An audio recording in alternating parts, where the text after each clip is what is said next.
Hello, and welcome to On the Marie Curie Couch, the podcast that aims to break down taboos and start open, honest conversations about death and dying. I'm Jason Davidson. I'm a social worker by profession, and I've worked in palliative care, hospice care, and bereavement support services for more than a decade.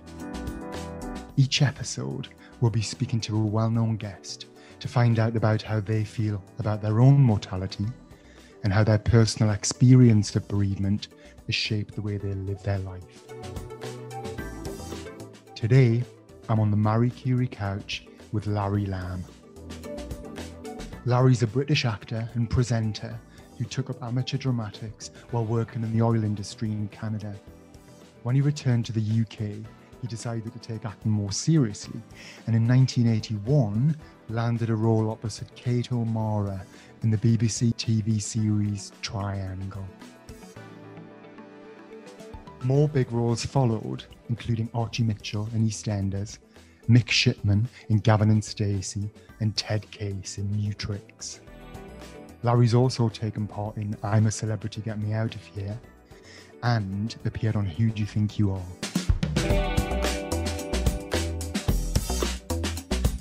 Larry Lamb, welcome to the Marie Curie Couch. Lovely to be here.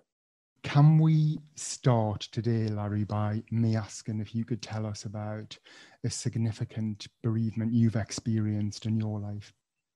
I think probably it doesn't take too much thinking. My brother, 2 years ago, yes, it was, isn't it funny? Everything's got thrown out of bonk now with what we've been going through, but it was at the end of 19.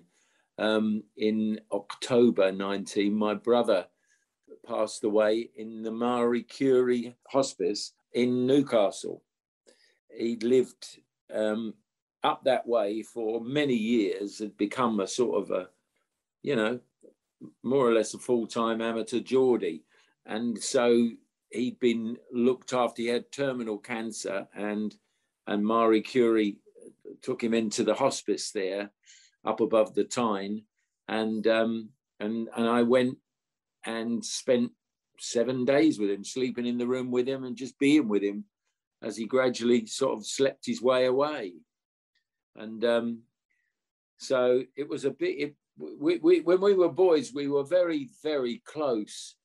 But, life and time and circumstances just worked in a way that we got further and further apart.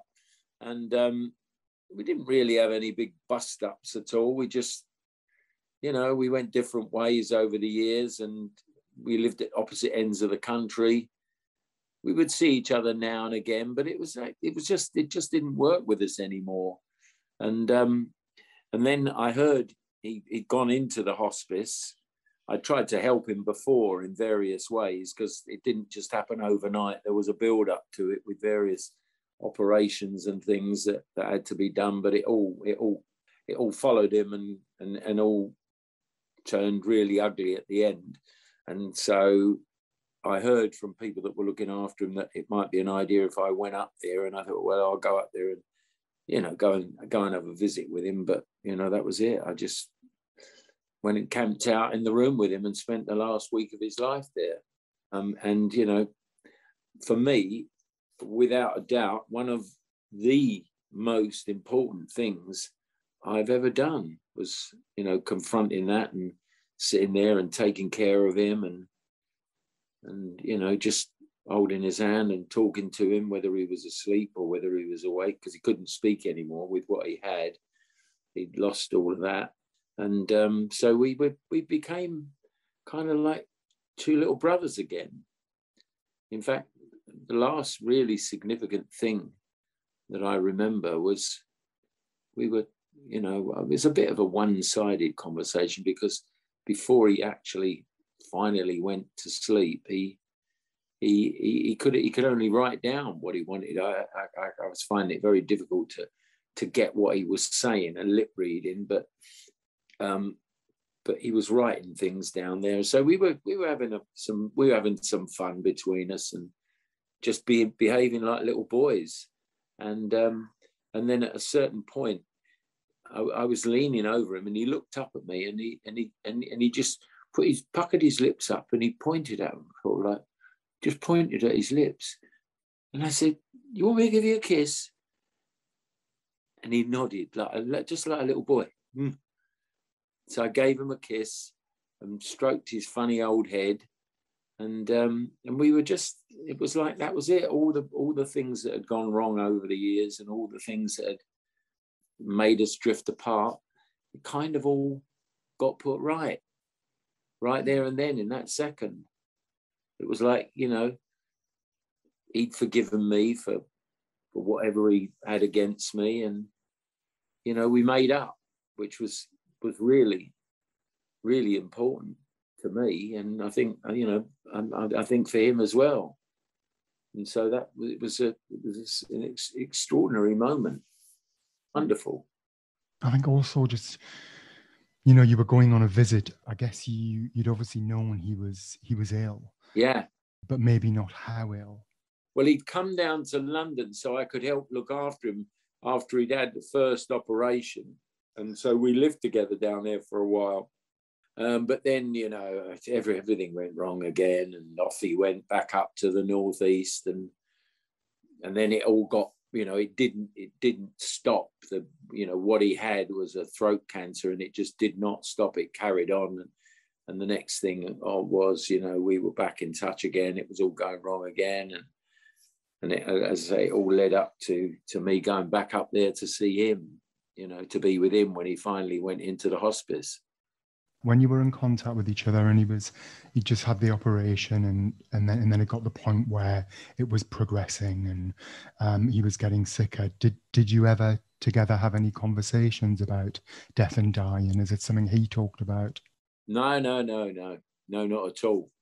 No, it wasn't. He was very, very brave, and he didn't want to have an operation, and he sort of avoided it, and I was trying to persuade him to get it done, because that was the only chance he had. But he just didn't like the idea of it at all, and what it would do, and how radical it would be, and how it would affect his life. But in the end, he realized he was going to have the operation. So I sort of went through all of that with him, and then was with him in the hospital, and then back at my place, and then it just carried on going wrong. That was it. That was the problem. It just kept marching on, and whilst the surgery had obviously given him a little bit of a break, but it was too much going on. So in the end, it was that drew us together. But we certainly didn't talk about it. When he was lying there, sort of half asleep and half awake, he was like quite heavily sedated by that time. We had some, I suppose they were more stuff tumbling out of me, and talking to him about, how much everybody loved him, and, how sorry I was for the way that we drifted apart. And I mean, saying all the things that would have been better saying before, like when he was compos mentis, and, a conversation we should have had earlier. Sounds like it was still really helpful for you, though, to be able to have that time with him, have them conversations, have that last 7 days. I mean, it sounds like it repaired a lot. Yeah, absolutely. I mean, it was certainly long overdue, and it meant a lot to me. And as I say, before he really started to be in a sort of a drug-induced sleep, it certainly was. It was clearly a relief for him to kind of make it up between us. But yeah, and he was a wonderful guy. He was a funny guy. He made me laugh more than anybody I've ever known. And we kind of shared a bit of that between us. We were making jokes with each other, and making a lot of faces that we made when we were little boys. And we just reverted to, that was the first time I'd spent 6 or 7 days in the same room as him for 60 odd years. That was it. Can you tell us what the end was like, what the last moments were like?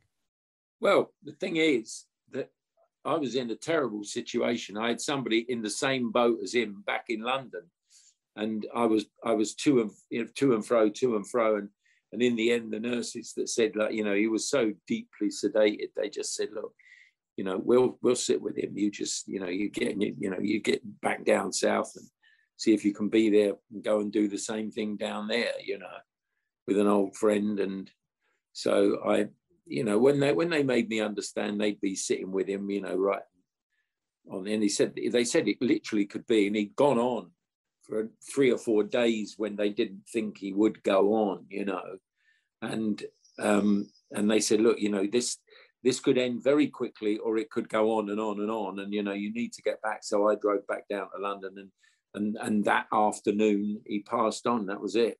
So it was fine, you know. What's your brother's name? Wesley. Wesley. Okay. And so there was no conversations about death and dying when Wesley was ill, but was there any funeral plans made? No, he didn't want a funeral. It was absolutely not like my mother, like her husband. None of them wanted a funeral. They just wanted, you know, to be cremated and their ashes sprinkled. So that was it. We wasn't interested in anything like that at all.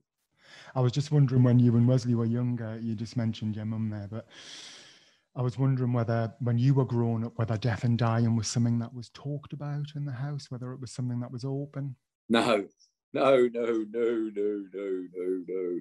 Oh God, no. No, I spent a lot of time over in France, in the country, in Normandy, and you know, I've got old friends over there who really, you know, they just confront death. I mean, I went for a walk round the graveyard with the old mother of an old mate of mine, and she was well into her 90s. And I happened to, you know, I'd noted the first time I walked around the graveyard with her, that her gravestone was already there. It was there, planted, ready to go, with her name, and then engraved them, and it was the year she was born, and then a little slash, and then all that had to be done was they had to come and put on the year that she signed out, right? And the next time, it was about a year or so later, because they have a big day, a national day, when you go to the graveyards and, you know, say hello to all the people that are in there, and put flowers there and tidy the grave up. So it's the national day for the dead, you know. And so I was there with her son, and she and I were walking on. I said, hang on a minute, your grave was over there. Now it's over here. And she said, yeah. She said, it was next to my cousin, and I never really liked him, so I didn't want to spend the rest of the time there with him. So I've had it shifted over here where there's a few people I know. So like, it's a different attitude. You're born, you die. That's it. You know, it's part of the deal. You're not going to escape it. I mean, they're a funny old lot, the French, but they're a bit more realistic when it comes to that. There's this whole thing of you know, I mean, it took me 65 years to realize I wasn't immortal. You know, when I was 65, I thought, oh yeah, I'm going to die. I'm on my way out now. You know, I've been on my way in, and I'm very definitely a lot further in than halfway. So, you know, you better start looking realistically towards the point where, you know, where the program's going to be over, you know. Some of life's questions are harder than others. If you or a loved one are facing end of life or bereavement, Marie Curie is here to listen and help. Call our free support line on 0800 090 2309 or start a web chat by visiting mariecurie.org.uk/support. I was going to ask you if you ever thought about your own death. Yeah, well, you know, I certainly wouldn't say I'm obsessed with it or spend a lot of time thinking about it, but I certainly think a lot more about pegging out than I ever did before. You know, that's it. You know, it's going to happen. And so, I mean, if I talk to my family about it, they'll get really annoyed. Oh, don't start talking about all that. And you think, well, like, it's going to happen. That's it. We're all going to die. It's the one fixed thing, you know, death and taxes. That's it. You ain't going to get away with them. So, like, I don't like the idea. You know, if I could opt out of that bit of the deal, I would definitely opt out, but you can't. So you just think, well, and you've got to be ready to go, and you come in on your own and you go out on your own. You know, nobody's going with you. So that's it. I'm facing up to it and cheating it for as long as I can. Have you made any plans? Have you, you know, written a will, thought about a funeral, told your family your wishes? No.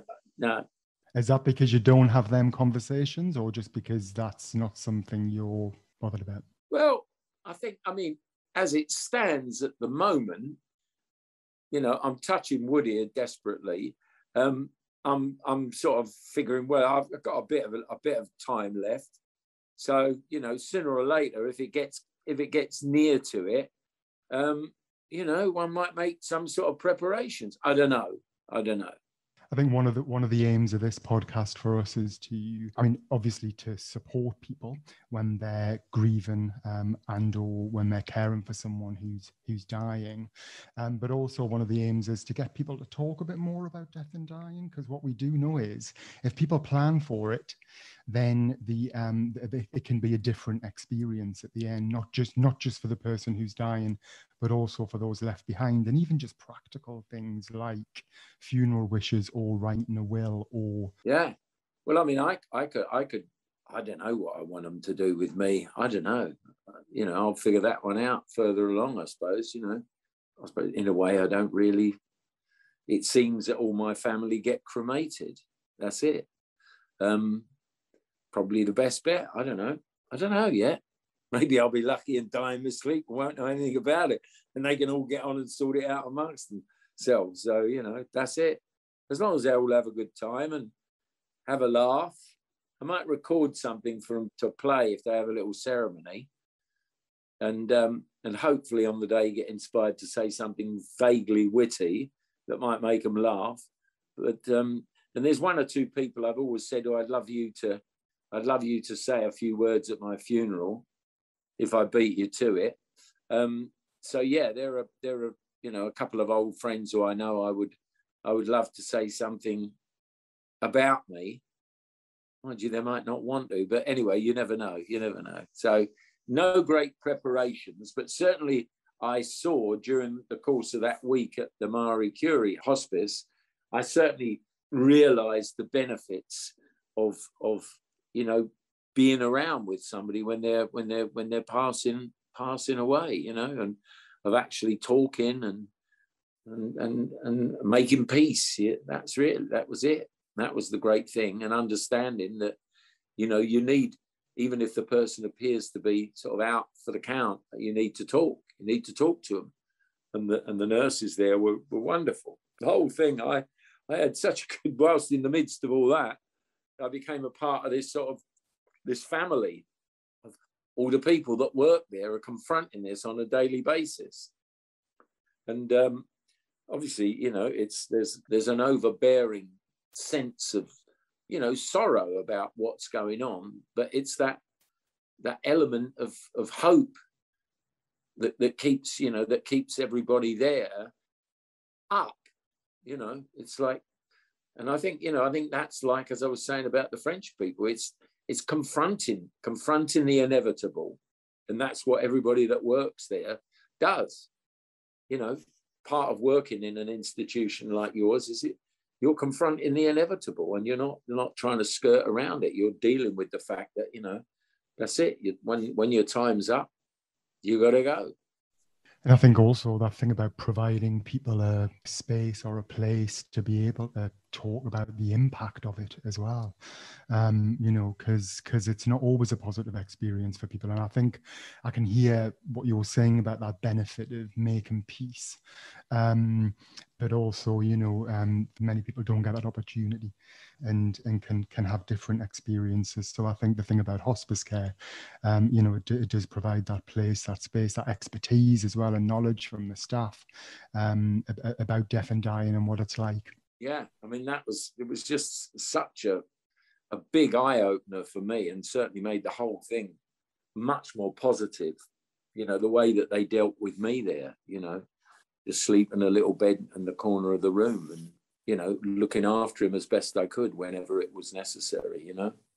Can we talk a bit about your experiences of grief, of bereavement?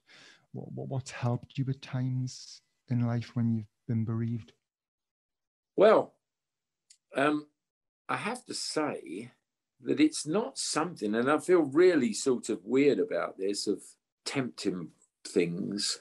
It's not something that I've had so much of. And Wesley certainly was, in terms of family, the closest person. You know, my mum passed on, but my mum was really old, and she'd been tuned out for, I don't know, months and months and months before, you know, so you were just waiting for her to go. So she kind of gradually went, you know, that was that. I don't know. I mean, I began to feel that with the conversations that I had with my brother before he went, that it would be that I was connected to him wherever he was going to be going, you know, depending on what you think. And, you know, I certainly believe in a sort of, you know, a powerful spirit of somebody lingering on. You know, they're there. It's like they're there with you, even if they're not dead. You know, your brother or whatever is always there with you to a degree. You can always summon up the sense of your brother or your sister or your mum or your dad or whatever else, because they're such an integral part of your life, that their spirit's always with you. And that, you know, once you've lived that life and they've lived theirs and they're gone, you know, I find myself, you know, I'll be doing something and I'll sort of say, you know, I'm thinking of you, old boy. Save us a place, you know, wherever you might be. So that's about it, really. And it sounds like that idea of the forever connection is something that helps you when people close to you have died. Yeah, well, that's it. You know, a forever connection. I'm definitely, you know, I'll see him somewhere. I like that idea as well of, you know, that people never go, you know, because they're so, as you said, integral to your life and your being. Yeah. I mean, he was always a part of my life, even if we hadn't seen each other for 10 years. You know, I mean, we were that separated. Years would go by. We wouldn't have any connection at all. But they're always there. You can summon them up, you know. They're there. Well, it sounds like the connection was made when you were young lads. Yeah, oh, definitely. I mean, we were, you know, we just spent so much time together and did so many things together. And that was it. And it just stayed like that right through to the end, even though there were these long pauses in between. And was he older or younger than you? A year younger, 14 months younger. All right, so really close in age. Can I ask, is legacy something that's important to you? So how you'd like to be remembered? Well, you're only going to be remembered by what you've done. You know, you're going to be remembered by your deeds, really. So best behave yourself.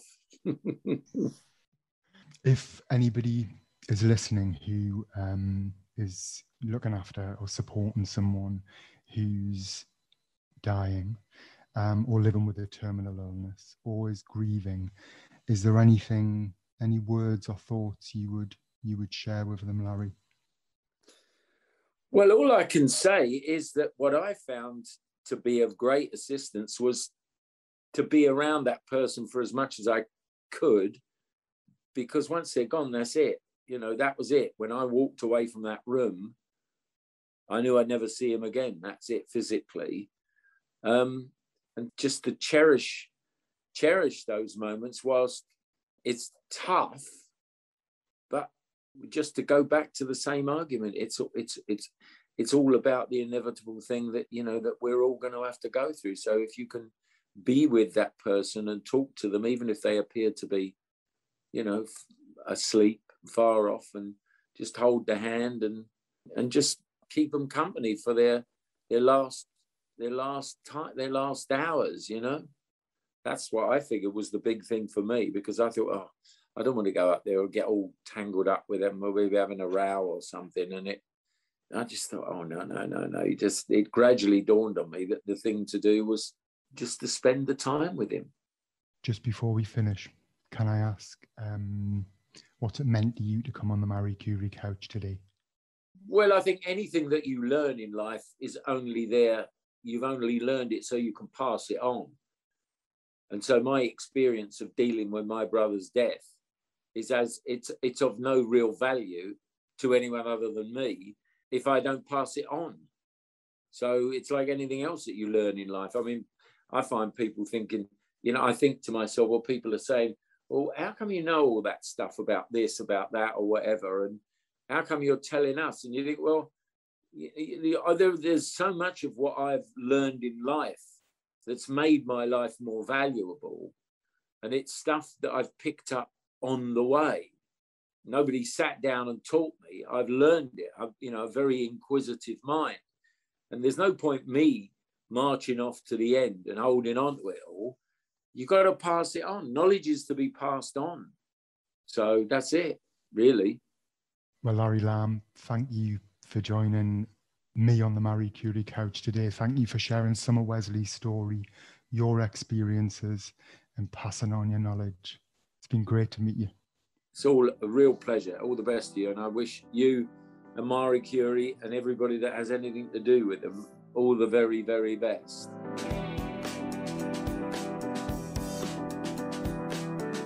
So that's all for this episode of On the Marie Curie Couch. We hope it's got you thinking about matters of life and death, and perhaps starting those conversations with your own friends and family. Marie Curie's here to help. From planning ahead to coping with bereavement, you can talk through any concerns you have around the end of life with our support line team, which also includes specially trained nurses. Call us on 0800 080 2309 or search Marie Curie online. This podcast is produced and edited by Marie Curie with support from Ultimate Sound and Vision. The music featured is Time Lapse by Pan-Oceanic. If you've enjoyed this podcast, please do like and subscribe. Thanks for listening, and until next time, goodbye.